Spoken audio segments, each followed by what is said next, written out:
Welcome to Health Tech Hustle. We exist to share stories of the brave entrepreneurs helping to solve the most important problems in digital health today. We interview top leaders in health tech and bring them onto our show each week to listen and learn from their story. With your host, Rodney Hu, founder of 209 Digital. Hello, and welcome to another episode of the Health Tech Hustle podcast.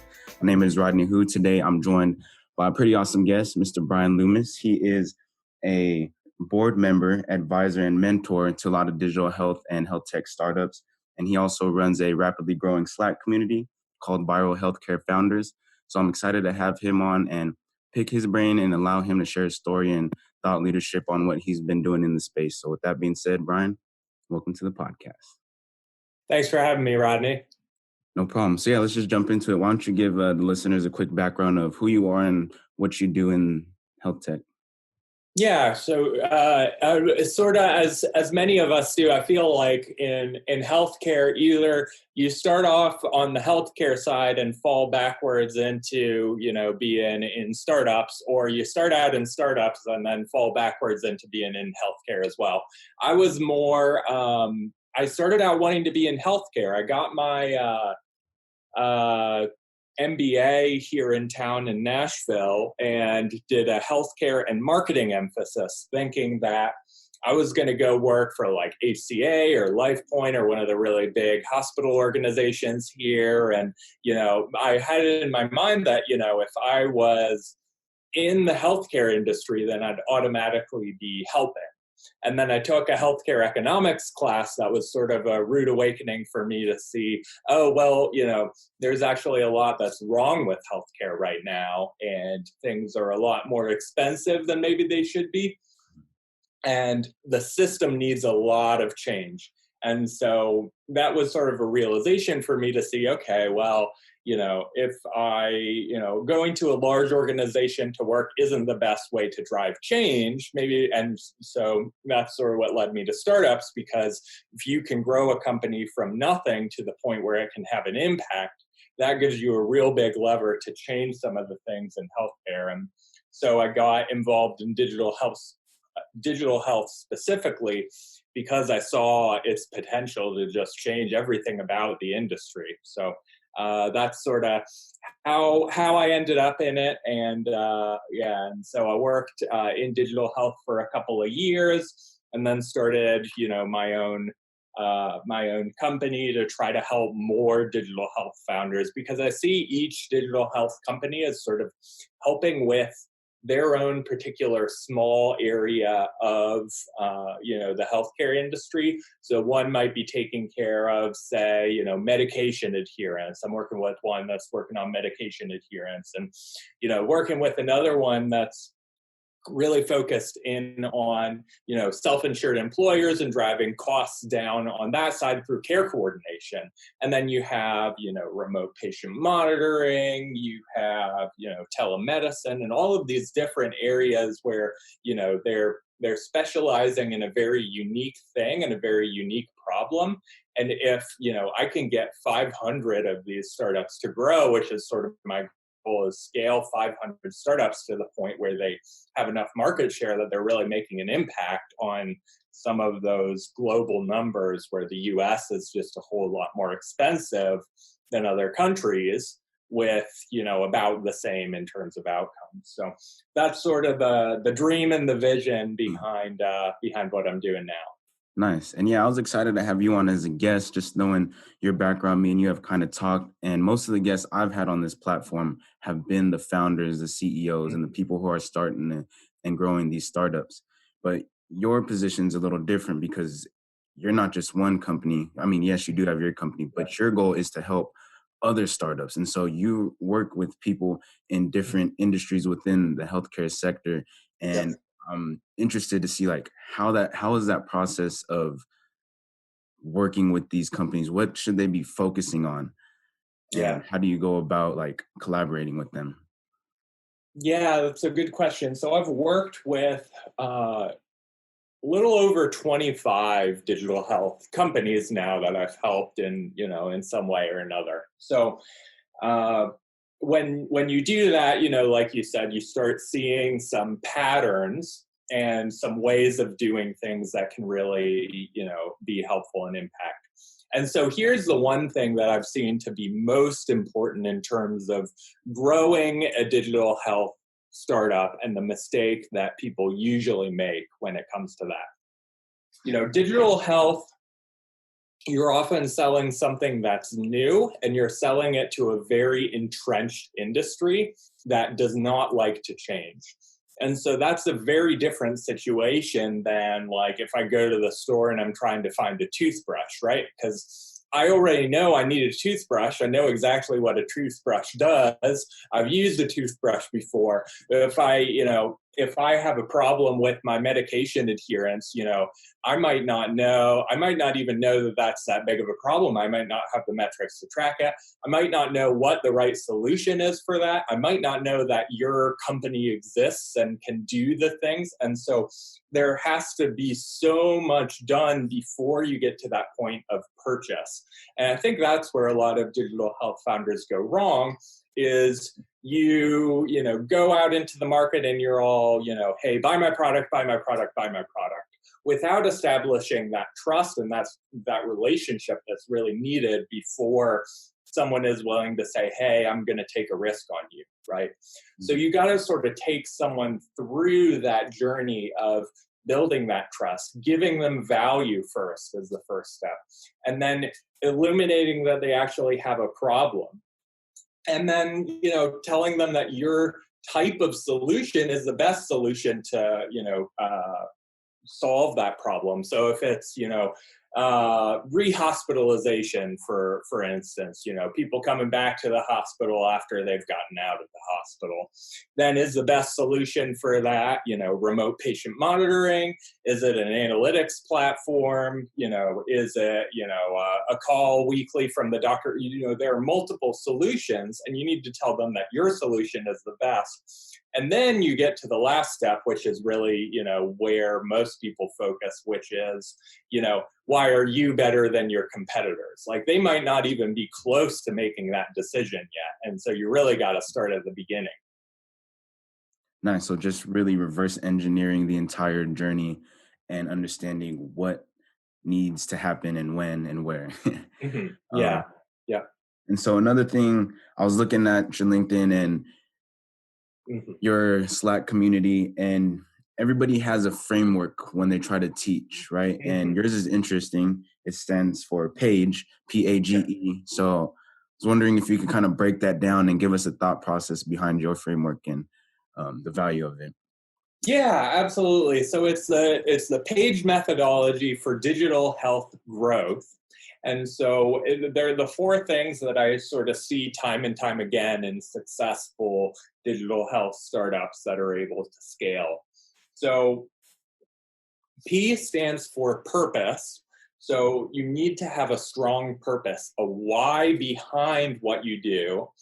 And, that not only is, it has inherent value, I believe, but it's also incredibly important for growth. If you can get your ideal buyer, your prospects, to buy into the why you're doing what you're doing, I've found that, almost everyone in the healthcare industry, there are some bad actors, but almost everyone in the healthcare industry actively does want to help and wants things to be better. And so they may have, stuffed that down. If you're talking to, like a medical director at a health system who's just super busy in the day-to-day, they might not be thinking about that very often. But if you can connect to why they got into the industry in the first place, it can be a very helpful tool in order for selling and growth. And so that's sort of the first one in purpose.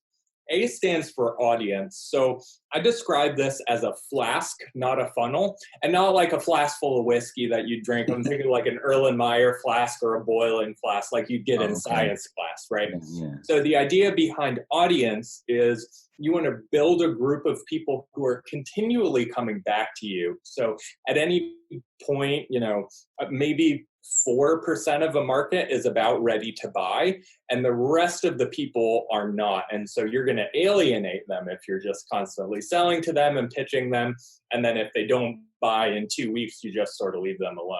And that's what I see often in digital health funnels, where you just put people in and then, you lose a lot of people on the way there, but you're dealing with a very small, total addressable market where you can't necessarily afford to say, hey, I'm only going to get 5% of the people who started at the top of my funnel through the bottom of my funnel, because then that constrains you to 5% of your total addressable market, even if you got everyone in your total addressable market as a lead. So you've got to have a way to bring people into your world and keep them there until they're willing to buy. And so doing that is an audience. So I really like Facebook groups for this. LinkedIn personal profiles also work really well for this. Email lists work for this, where you're just constantly in front of people and giving them value, not necessarily selling all the time, but talking about what's interesting to them and giving them valuable content.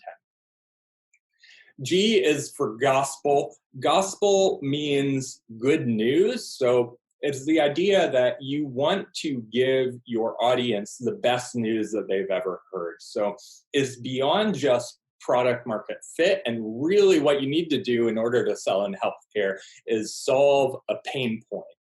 The best way to do that is to find, where, there's so much waste in healthcare, there's so much inefficiency that, you can throw a rock in a hospital and hit an inefficiency, basically. There are a lot of problems. They're not hard to find, and you can solve them.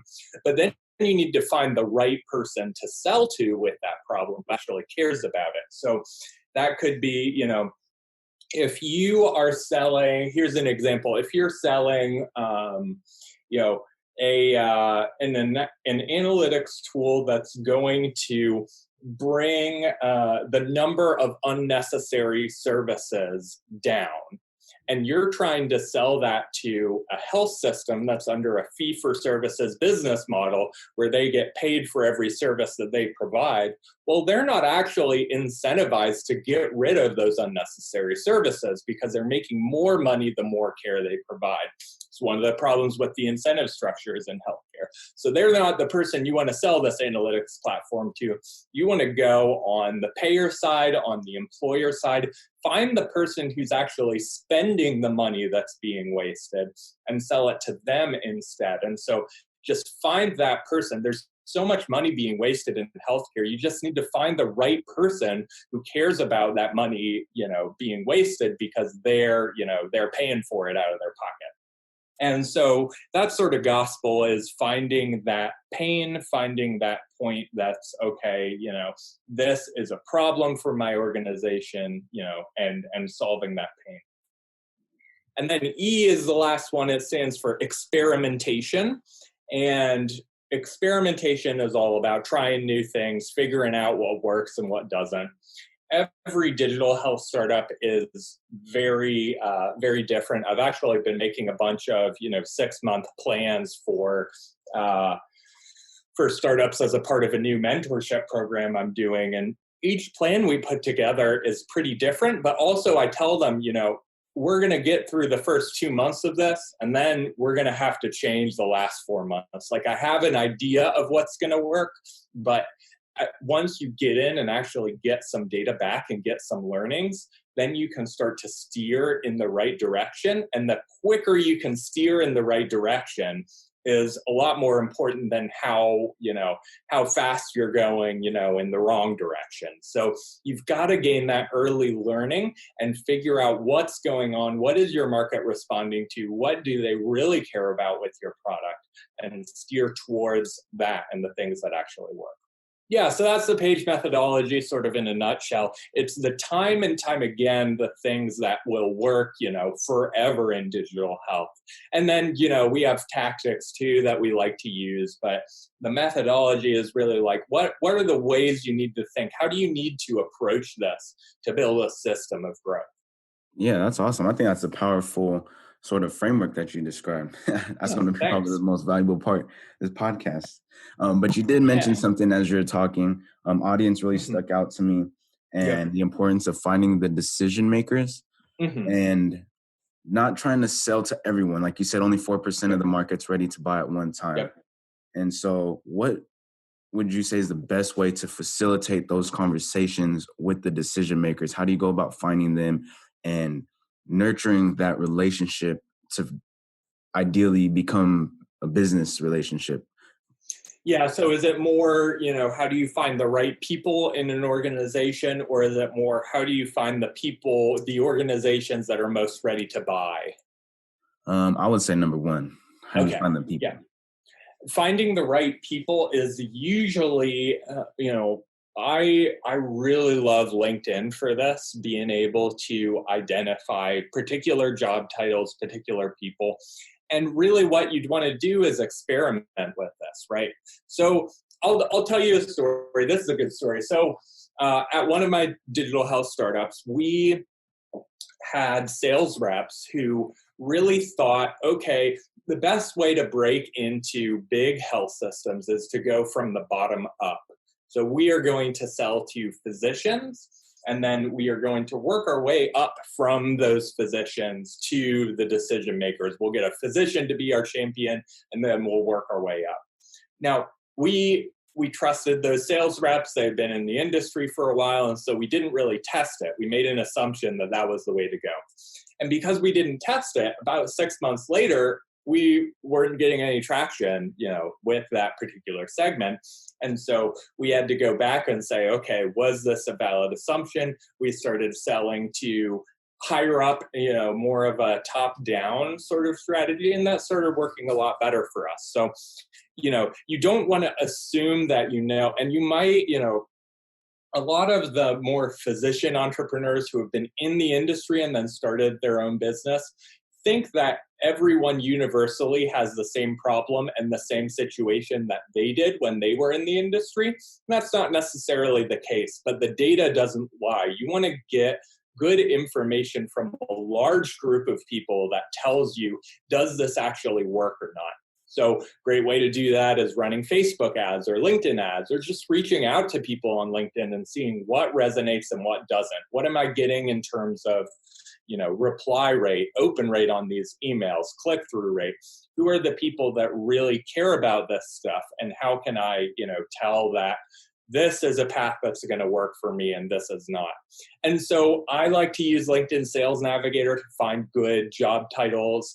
And then, I might have 3 or 4 different hypotheses around, these are the types of organizations we want to be selling to, or these are the particular job titles we need to be selling to. And then we just test them all. We plug them into an email campaign or start connecting with them on LinkedIn, see who's more responsive, see who's resonating with us more, and then sort of take it from there. Nice. That's a whole process that you got set up. It's like a nice little system. Yep. Literally just funneling people down to find the people who are most interested. I like that. And before we kind of end on with our last exercise, I have one more question for you. It's what sort of advice would you give to startup founders, digital health startup founders? Let me think of a good piece of advice to give to them. Yeah, this is a good question. I already gave away my my really, really good answer for this, which is focus on the top of the funnel and giving value. I guess I'd say, really think about the long term and what that needs to look like. I think a lot of times we're really focused on the next 3 months because, okay, well, we've got to raise money, and so we need to show, X results in the next 3 months, or, oh my goodness, we've gone too long without this. And so a lot of the people, by the time a founder comes to me, they're usually in a pretty urgent situation where it's like, we need leads like right now. But if you think about the long term and how to set yourself up for success, so that, so things like search engine optimization takes a long time to build that domain authority and to get that traffic. But once you do, you've got that traffic month over month coming in organically that can really help your business in the long term. things like a Facebook group. So if you start a Facebook group and you're expecting sales right away, that's not really how it works. You have to grow it first, and then you have to increase engagement. And then you can start moving people off the platform. So it might be a year before you really start to see consistent leads coming from it. But once you do, that's a consistent source of leads that will grow itself and get you more and more leads over time. So you need to be thinking about the long term and not just your short term lead generation goals. Awesome. Another value packed answer. Yeah. So we've been talking about a lot of super insightful and highly valuable information that a lot of startups can take to help grow in their journey. But I kind of want to end the interview on a little more lighter note with an exercise I like to call the rapid fire round. I love it. This is more for you. So I'm going to ask you a set of questions, and then you just give me whatever answer you come up with. It sounds good. I just have one thing to say. So I used to do this as well for my guests on, I used to host these video stand-ups and they hated it. So, but my audience loved it and I loved it. So, but I'm totally game. Go for it. Fun exercise. All right. Question number 1. What is your favorite book of all time? Influenced by Robert Cialdini, about marketing psychology. So good. Okay. And then who is the most influential person in your life or career? My dad, probably. Yep. Okay. Yep. Shout out Mr. Loomis. Yeah, he's also an entrepreneur. So yeah, he started his own business as well, and I worked with him for a bit as well. Yeah. Okay. Nice. Number 3, what is one goal you want to accomplish this year? I would love to have 20 people in my mentorship program by the end of the year. Yeah, that would be awesome. Great. Number 4 and last one, what is one piece of advice you would like to give to your 20-year-old self? I would tell my 20-year-old self, learn on your own, discover what works for you. Don't be afraid to take risks and go out on your own instead of, following the path that other people have set for you. Awesome. I think that's a great way to end this interview. Bryan, I just want to say thank you again for just jumping on and sharing your experience and your knowledge. I know you've worked with a lot of other digital health and health tech startups, and you kind of know the game from a different perspective and what it takes to actually start and grow and scale a company. And so I found it super valuable for myself, and I know that other people will as well. So I just want to say thank you for that. Yeah, absolutely, Rodney. Thanks so much. No problem. So before we go, where could people connect with you, learn more about you? I know you have your Viral Healthcare Founders, which is your Slack community. Go ahead, plug it all. Yeah, so bryanloomis.com is where you can find out about that Slack community. We have about 200 digital health founders. And I also have stand-ups that I host for. It's an exclusive invite-only thing, so you've got to apply for it, but I let some digital health founders in, and we have meetings every other week and just talk growth in digital health. Connect with me on LinkedIn, and I've also got this great PDF on the P.A.G.E methodology that goes into a lot more detail than I did today, and so we'll give you the link to that as well. Awesome. Well, that concludes today's episode with Bryan Loomis. Thanks again. Catch you guys on the next one. Thanks for listening to today's episode of Health Tech Hustle with Rodney Hu, founder of 209 Digital. Tune in next week for another interview with an expert leader in digital health.